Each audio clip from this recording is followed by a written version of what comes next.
Hai guys, sesuai dengan judulnya, di video kali ini gua membahas sebuah premis yang sangat menarik.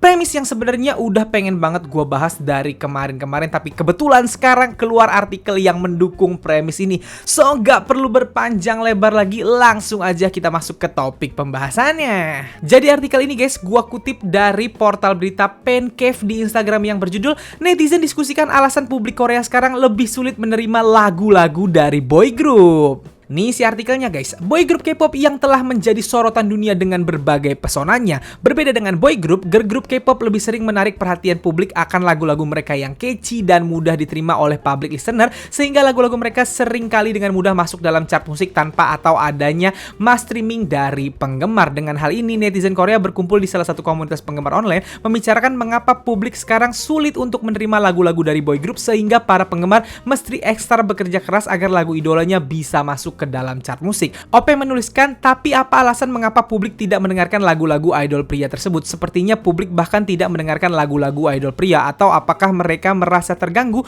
dengan lagu-lagu idol pria yang muncul di tanggal lagu? Kemudian netizen lain ikut bergabung dan berbagi pendapat mereka terkait topik ini. Seperti nih beberapa komen dari netizen Korea yang dikutip portal berita Pencave yang menurut gua sangat menarik untuk kita debatkan. Yang pertama, lagu idol pria hanya untuk fandomnya. Gua ulang, dia bilang lagu idol pria hanya untuk fandomnya. Jadi tidak ada alasan bagi magel untuk mendengarkan lagu mereka. Magel itu adalah sebutan untuk orang-orang di Korea yang gak gabung di fandom manapun, casual listener aja, public general aja gitu, yang gak fandom atau bukan fans dari boy group tertentu gitu. Jadi lagunya dianggap hanya untuk fandom. Jadi untuk magel itu jadi gak ada alasan buat dengerin lagu itu gitu.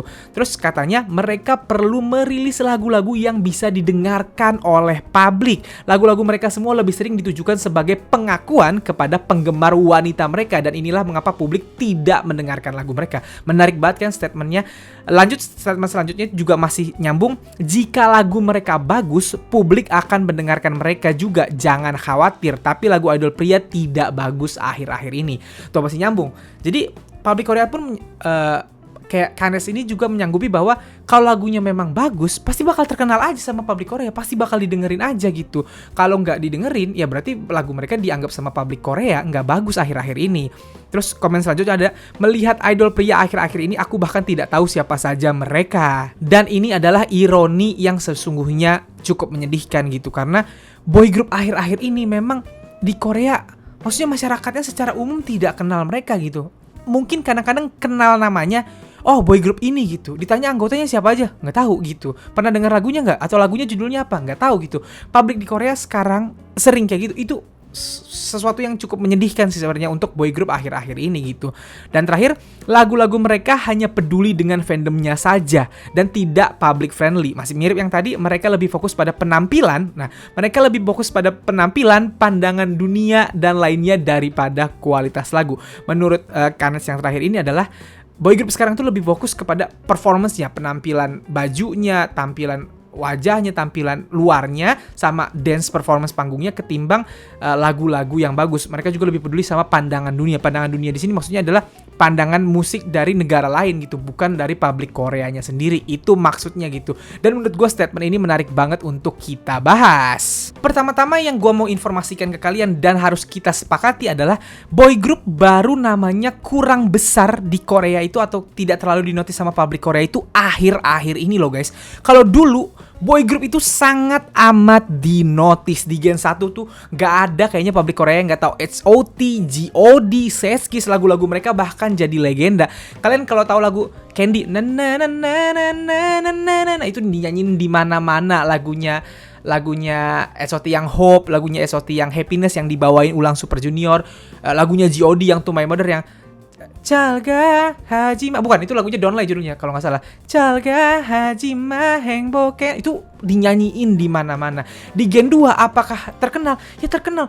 Lagunya TVXQ, nggak ada kayaknya orang Korea yang nggak tahu lagu Mirotic, lagu Hook, Super Junior Sorry Sorry, itu satu Korea tahu kayaknya. Big Bang jangan tanya, Lies, lagu Fantastic Baby, lagu kayak Blue Tonight, itu semuanya itu dikenal di Korea. 2PM, Gain and Gain, lagunya mereka yang Hands Up ya. Kalau lo ke Korea muter lagu itu pasti mereka itu kan tahu lagu 2PM gitu. Di Gen 2 siapa lagi? Suju, 2PM, Big Bang, Shiny, lagu Shiny yang Nuna Nomu Yepo yang replay Nuna Nomu Yepo gitu. Nah, di Gen 3 apakah boy group juga tetap terkenal bang? Tetap, bahkan yang ngebuka jalan Gen 3 sampai akhirnya dinotis sama Kanets adalah EXO dengan lagu Growl-nya. Lagu Growl itu dikenal bahkan di tahun 2013 itu ada legenda semacam gini. Kanets bilang kalau misalnya orang Korea nggak tahu EXO dan nggak tahu Growl di tahun 2013, fix dia adalah mata-mata negara lain saking terkenalnya EXO di tahun itu gitu.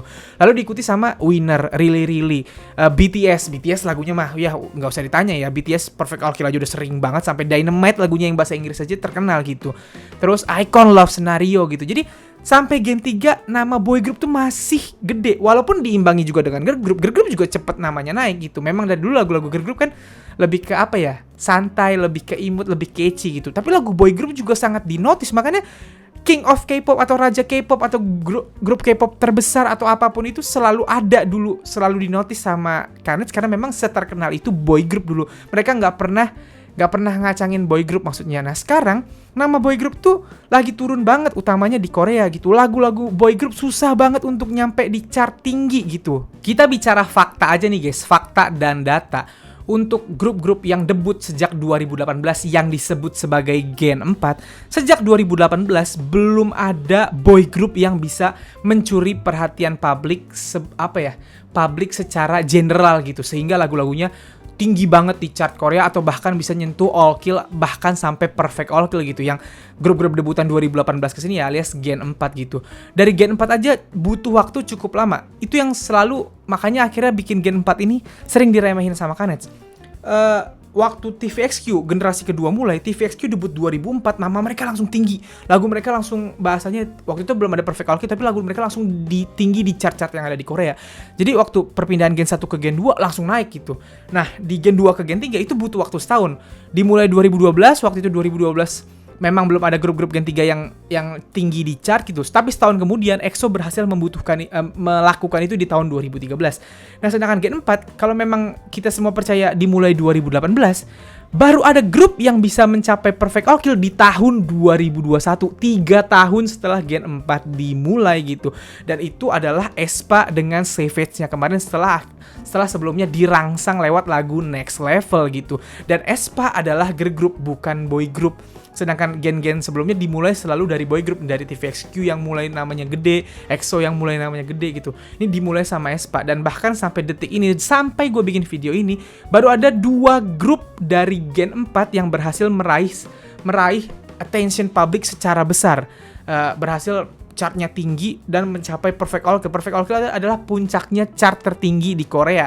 Berarti dia ranking 1 di seluruh chart. Dan berarti public general dengerin lagu itu, yaitu adalah aespa dengan Savage dan juga yang terbaru G-Idol dengan Tomboy gitu. Dan itu bikin gue happy. Kemarin gue udah bahas berita itu kan, bahwa aespa dan G-Idol mendapat Perfect All Kill ini adalah kesenangan yang sangat besar buat gue, karena ini kayak membuka pintu untuk Gen 4 selanjutnya di notice. Gue berharap selanjutnya adalah boy group. Gue sangat berharap selanjutnya adalah boy group karena jarang-jarang gue bener ngelihat boy group ini kayak dikacangin atau dipandang sebelah mata sama publik di Korea. Bukan Kanets ya, tapi publik di Koreanya gitu. Sekarang pertanyaannya, apakah untuk mendapatkan Perfect All Kill di Korea itu harus fandomnya gede bang? Enggak. Untuk mendapatkan Perfect All Kill di Korea adalah lagunya harus pas didengarkan sama masyarakat di Korea gitu. Kalau lagunya dianggap enak, gampang aja Perfect All Kill. Buktinya banyak sekali grup-grup yang gak gede tapi bisa Perfect All Kill. Contoh Brave Girls, viral lagu Rollin'-nya, Perfect All Kill mereka berhasil gitu. Atau lagu-lagu dari acara TV deh yang kayak How Do You Play, lagunya Rivan Sister, lagunya si Saksri gitu. Mereka berhasil Perfect All Kill gitu. Atau Os Drama juga kadang-kadang bisa Perfect All Kill gitu. Gak cuma lagu idol, bahkan lagu-lagu kayak penyanyi-penyanyi yang solonya yang bukan idol juga bisa Perfect All Kill di Korea. Jadi Perfect All Kill itu bukan fanbase gitu. Mau segede apapun fanbase-nya, kalau lagunya nggak dicintai publik, nggak bakal Perfect All Kill. Grup-grup besar seperti BTS dan Blackpink yang sering Perfect All Kill aja, nggak semua lagunya juga Perfect All Kill gitu. Jadi Perfect All Kill itu murni karena kekuatan general public atau publik di Korea gitu. Jadi kesempatan untuk perfect orchel di Korea itu semua grup bisa, semua penyanyi bisa, asal menciptakan lagu yang memang relate sama masyarakat di sana. Nah, pertanyaannya lagu yang enak untuk general public di sana emang gimana? Nah, ini yang menarik untuk kita bahas gitu. Kalau gampangnya kita menjawab adalah lagu yang easy listening. Ketika lagunya easy listening, ya masyarakat di sana kayaknya suka aja gitu. Tapi ada beberapa kasus, ini lagunya musiknya easy listening, enak, tapi kenapa nggak perfect all kill gitu. Sedangkan ini lagunya nggak easy listening atau lebih ke berat, tapi kenapa bisa laku gitu. Nah, memang inilah karakteristik dari semua negara termasuk Indonesia. Menurut gua, alasan terbesar sebuah lagu itu bisa diterima sama publik selain karena easy listening adalah karena relate. Karena liriknya pas dan nyampe ke hati orang gitu, sehingga bisa didengerin orang berkali-kali, nggak bikin pusing, didengerin orang di waktu-waktu yang tepat, misalnya lagi kerja dia, lagi di mobil nyetir gitu. Makanya lagu itu naik di chart gitu. Lagunya, liriknya pas juga sama orang-orang dengerin kayak seneng gitu.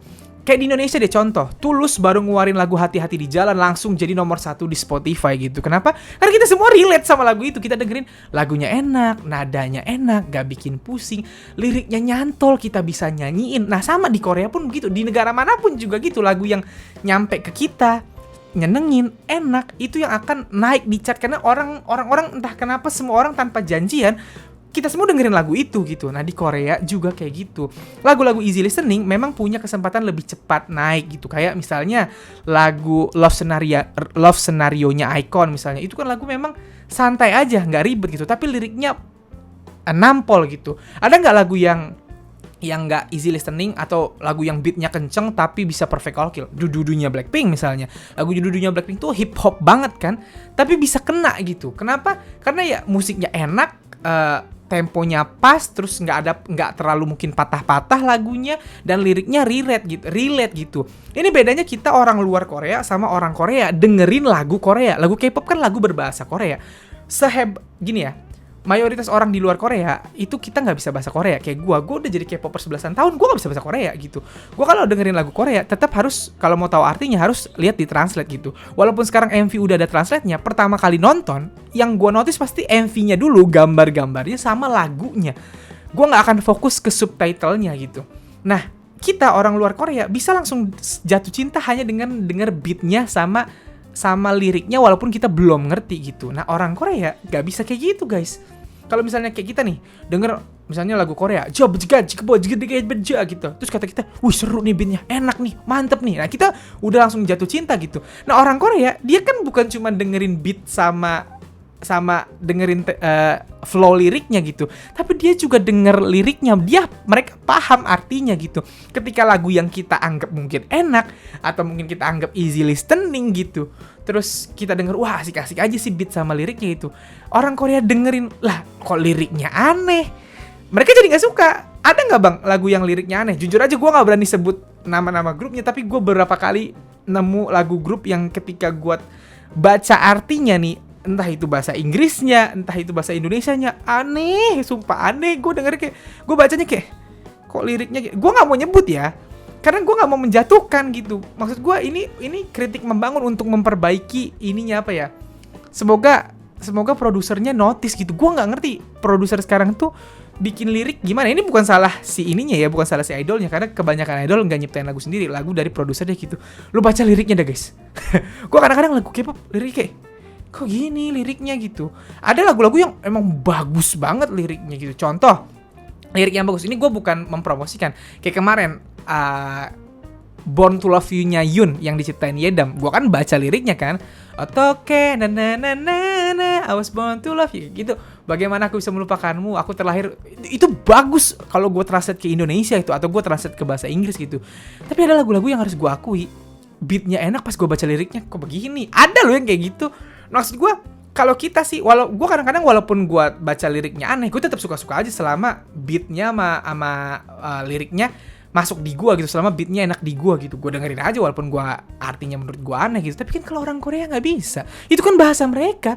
Kalau denger lirik yang aneh, contoh kayak misalnya di Indonesia liriknya gini, aku cinta kamu, kamu seperti apel gosong. Misalnya kan nggak, kan walaupun beatnya enak, kita kadang apaan apel gosong anjing, kan kayak gitu kan. Maksudnya Maksudnya ada hal seperti itu karena mereka adalah native-nya Korea gitu. Nah itu yang susah nih sekarang. Lagu yang diterima tentunya lagu yang kayak tadi gue bilang, kayak ibarat kata lagu Tulus Hati-Hati di Jalan ke kita public Indonesia. Sama di Korea lagu idol yang mungkin apa bahasanya ya, yang vibe-nya kayak lagu Tulus, enak didengar di kapanpun, di suasana apapun, relate, liriknya nyampe, suara penyanyinya enak. Nah itu yang bakal diterima gitu. Makanya jenis lagu yang Perfect All Kill nggak mesti easy listening doang. Lagu yang ngebeat kenceng kayak beng-bengnya Big Bang juga bisa Perfect All Kill gitu. Karena karena itu tadi, karena relate aja bagi masyarakat sana.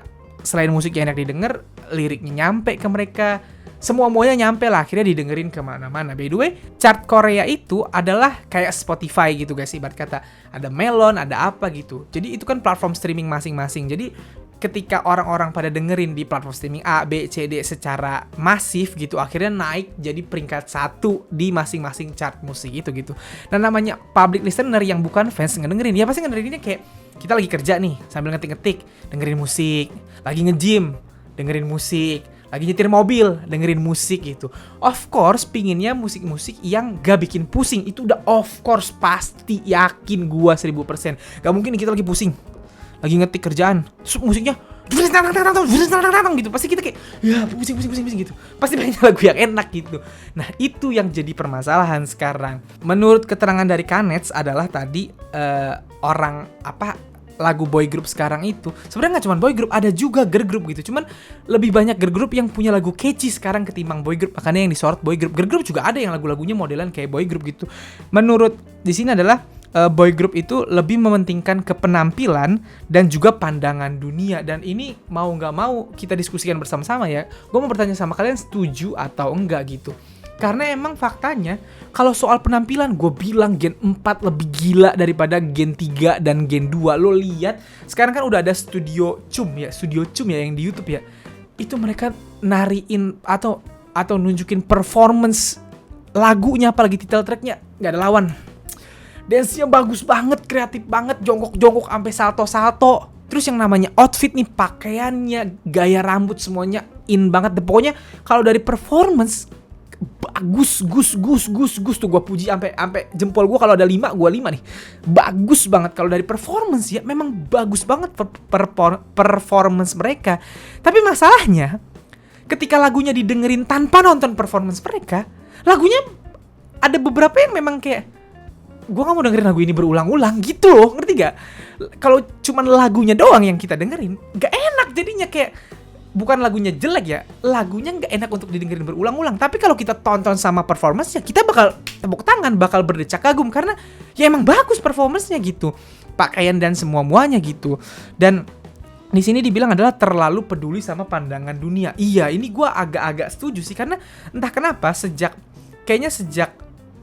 akhirnya K-pop di notice Amerika dan masuk chart Billboard dan lain-lain gitu ya, kayak agensi gue yakin penyakitnya agensi K-pop tuh kayak kepingin banget di notice sama Billboard sama Amerika gitu. Karena ini fakta ya, bahwa industri Amerika itu kayak industri dunia. Pokoknya kalau lu udah terkenal di industri Amerika ya auto sedunia gitu. Kalau dapat penghargaan di Jepang, di Cina atau di Eropa ya udah dapat aja. Tapi kalau lu menangnya di Grammy, lu keren banget pokoknya, udah paling mantap sedunia. Kalau lu main film menangnya di Oscar, udah paling mantap sedunia. Entah kenapa Amerika memang udah seperti itu, dan sepertinya nggak akan bisa dirubah karena itu udah dari puluhan tahun lalu gitu. Amerika adalah kiblat industri dunia. Kalau udah terkenal di Amerika berarti terkenal sedunia gitu.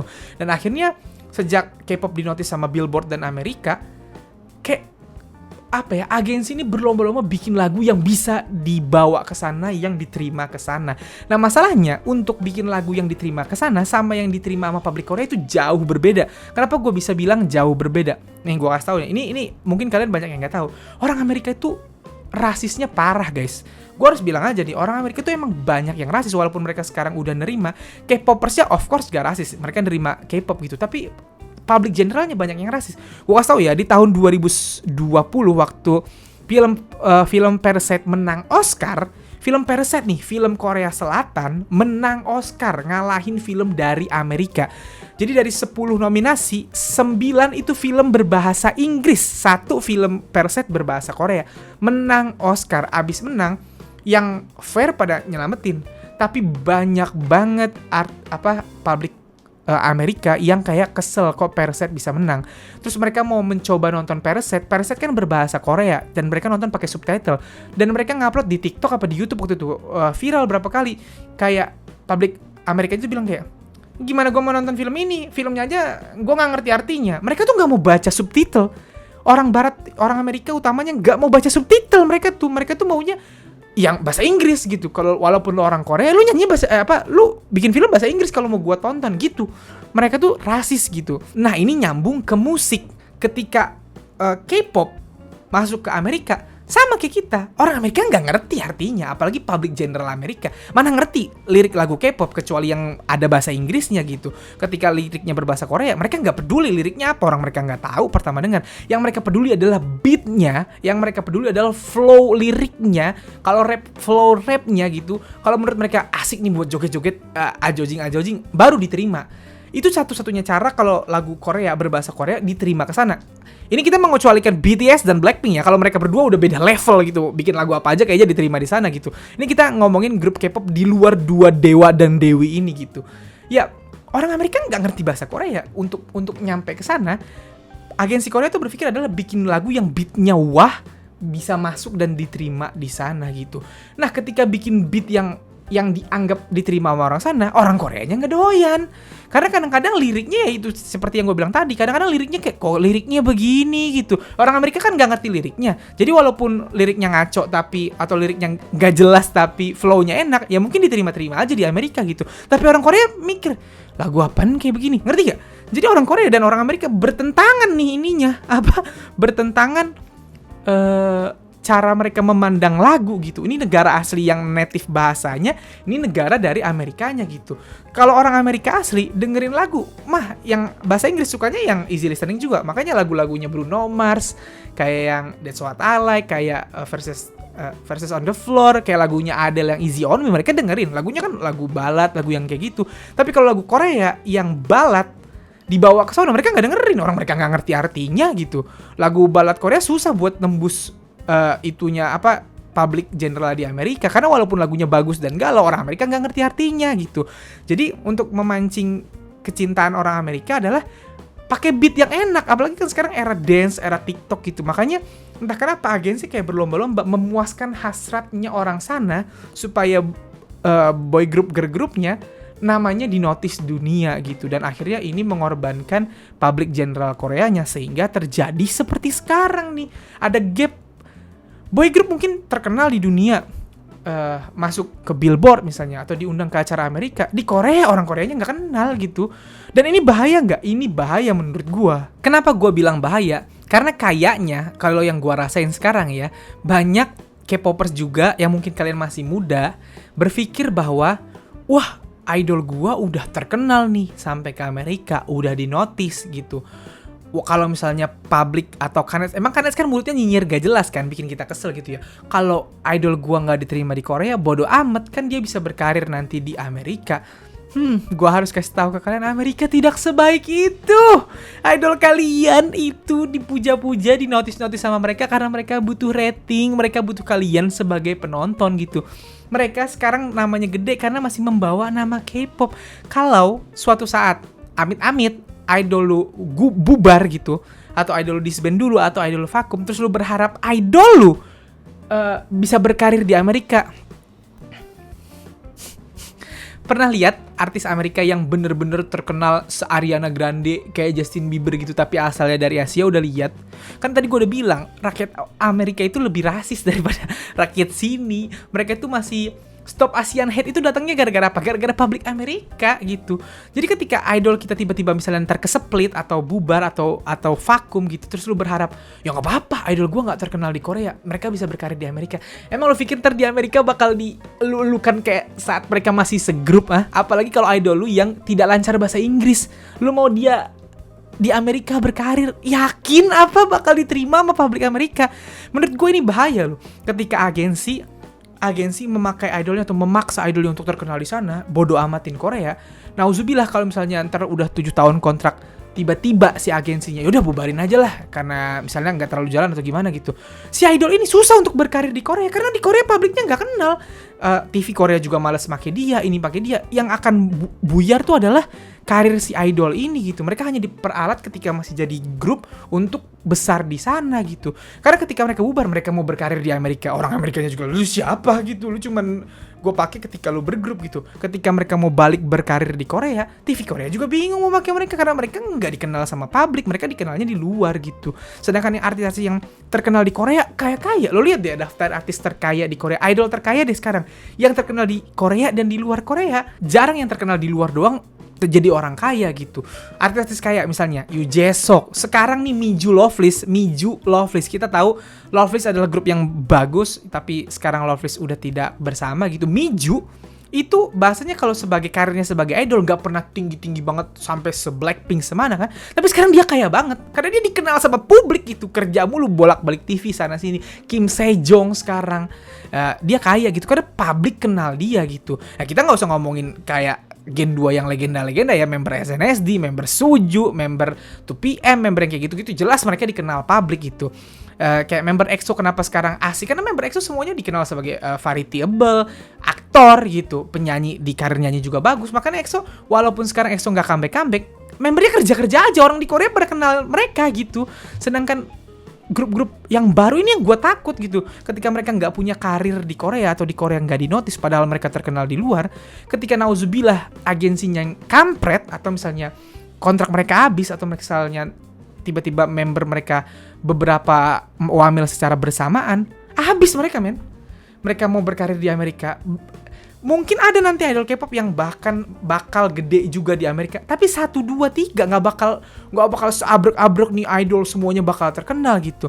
Jangan nyamainnya sama Blackpink. Member Blackpink tuh hampir semuanya fasih berbahasa Inggris. Mereka juga cuma berempat. Mereka udah temenan sama model-model di sana. Mereka memang apa bahasanya? Linknya udah gede banget di sana. Kalau nauzubillah Blackpink tiba-tiba nauzubillah nih amit-amit misalnya tiba-tiba Blackpink nggak lanjut atau mereka vakum dulu, ya gue yakin masing-masing dari mereka bisa aja berkarir di sana gitu karena memang mereka fasih berbahasa Inggris, mereka juga udah berteman di situ dan mereka cuma berempat gitu dan mereka Blackpink kelasnya udah sampai di Blackpink gitu. Kalau grup-grup lain gitu, itu yang paling gue takutkan. Makanya di sini jujur gue sangat berharap, sangat pingin grup-grup dari Gen 4 utamanya atau boy group sekarang tuh bener-bener diterima sama publik Korea gitu. Lagunya bener-bener disukain gitu. Jujur kalau gue pribadi, gue jujur-jujuran aja nih guys, gue gak mau nyebut nama-nama grup. Gue suka banyak grup dari K-pop. Gue gak pernah benci satupun grup K-pop gitu. Gue mendukung mereka semua, siapapun yang terkenal, siapapun yang dapat perfect all kill, gue akan dukung, kayak keren banget. Apalagi gue pengen K-pop tuh kan terus berlanjut nih dominasinya. Gue pengen Gen 4 tuh bener-bener melanjutkan estafet dari Gen 3 gitu. Jadi ketika aespa dan G-Idol menang perfect all kill aja, gue senengnya seseneng itu gitu. Dan gue pengen boy group melakukan itu. Nah, tapi kalau gue pribadi, lagu boy group yang nempel banget di gue dan gue dengerin berkali-kali di suasana apapun, gue mau tidur, gue mau nge-gym, gue lagi di motor, gue lagi kerja, gue lagi apa, itu 2 kalau sekarang. Kalau sekarang ya, Dararinya Treasure gue bilang, sama Polaroidnya Unhypen.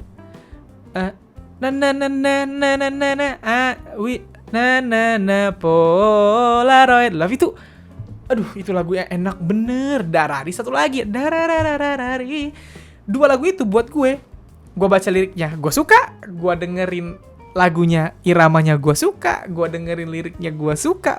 Itu lagu yang buat gue, ini kenapa lagu K-pop zaman sekarang gak ini yang jadi title track? Ini bukan 1-2 grup doang ya, semua grup gitu. Kenapa nggak ada lagi yang ngeluarin lagu kayak gini gitu? Kenapa lagu title track itu always be like that gitu? Kayak satu grup dan grup lain itu ya harus diakui ada kemiripan, bukan lagunya sama ya, tapi ada kemiripan genre gitu, ada kemiripan gaya gitu. Sementara BTS yang udah gede banget ngeluarin lagu kayak Dynamite, kayak Butter, kayak Permission to Dance yang lagunya nggak swag weird gitu. BTS aja ngeluarin kas nah gitu kayak wah, kenapa yang udah dewa malah ngeluarin lagu yang easy listening gitu? Kenapa yang sedang ngejar karir ngotot banget ngeluarin lagu kayak gitu? Padahal ya, so Polaroid Love dan Darari itu bukan title track, dan 2 lagu itu murni famous gara-gara salah satunya TikTok dan disukai banyak orang make lagu itu kemana-mana, orang dengerin gitu kata gue. Maksud gue tuh pingin boy group tuh dinotis, sepingin itu gue boy group manapun deh. Walaupun di Gen 4 gue selalu bilang bias utama gue untuk Gen 4 adalah Treasure, tapi siapapun, mau Enhypen kayak mau TXT kayak mau Stray Kids kayak mau siapapun dapat Perfect Alkyl, gue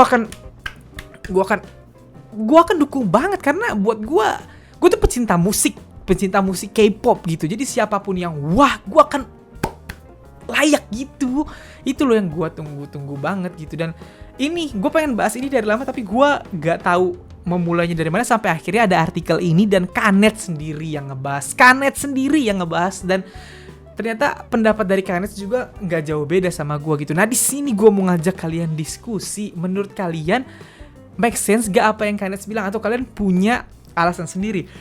Jangan jawabnya gini ya, musik kan tergantung selera bang. Iya tergantung selera. Gue tahu lagu yang menurut gue enak belum tentu buat lo enak. Lagu yang menurut lo enak belum tentu gue anggap enak.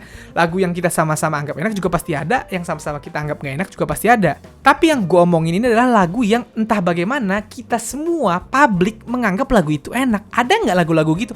Ada, banyak. Contoh lagu yang gak semua orang sih, pasti tetap ada yang gak suka, tapi lagu yang kayak everybody, hampir semua orang tuh dengerin seneng aja. Contoh Love Scenario-nya iKON, Dynamite-nya BTS misalnya. Atau kita tarik ke masa lampau kayak lagu Sorry Sorry-nya Suju, G-nya SNSD, atau lagu Cheer Up-nya Twice gitu, atau Titi-nya Twice gitu. Itu lagu-lagu yang walaupun tetap ada orang yang gak suka, tapi yang gak suka tuh sedikit gitu. Jauh lebih banyak orang yang suka gitu. Nah kalau sekarang itu kayak tadi dibilang, kayak lagu itu dibuat buat fandomnya doang. Ketika ngomongin suka, kebanyakan yang suka ya fansnya gitu, fandomnya. Dan fans, gue selalu bilang gini, kalau kalian memang fans sama sebuah grup, kalian harus bisa objektif. Sebenarnya fans yang baik adalah fans yang objektif. Gue bingung kalau gue nggak sesuai nih logikanya. Kalau lu ngefans berarti semua lagu yang dikeluarin bias lu harus enak, pasti enak.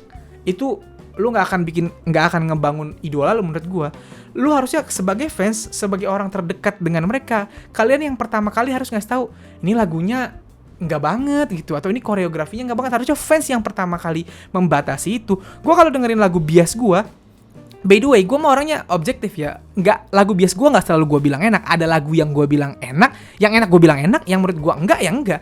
Bias gue, contoh deh, ini ya susah sih di K-pop sekarang gitu. Contoh, gue tuh suka banget Big Bang, gue suka banget Blackpink. Nih sekarang gue nyiapin uang, budget untuk nonton konser mereka dulu nih. Mereka berdua dulu nih yang paling utama buat gue gitu. Gue suka Big Bang, gue suka Blackpink. Tapi kalau tanya apakah gue suka semua lagu Big Bang? Enggak. Apa gue suka semua lagu Blackpink? Enggak. Ada gak lagu Blackpink yang gue kurang suka? Ada.